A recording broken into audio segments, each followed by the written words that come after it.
মানে দুর্বলতার লক্ষণ। এরা জনগণের মুখোমুখি হতে চান না, এই কারণে তারা ভোটটাকে ভণ্ডুল করতে চাইছে।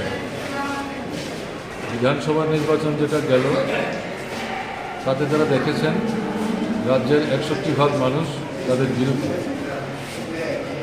লোকসভা নির্বাচন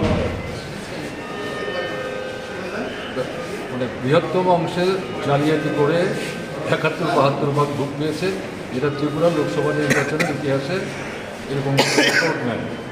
এদিক থেকে তারা বুঝতে পারছে পঞ্চায়েত নির্বাচন, রাজ্যের একটা বিরাট অংশের মানুষ গ্রামে বসবাস করেন, এই ভোটে যদি যায়, এরাই তো বিধানসভা নির্বাচনে তাদের বিরুদ্ধে ভোট দিয়েছে, লোকসভায় তাদের বড় অংশকে ভোট দিতে দেয়নি।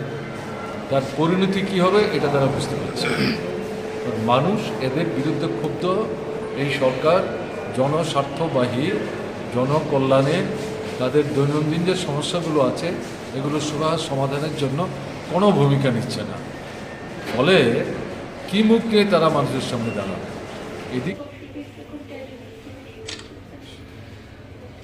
তার জন্য তার মানে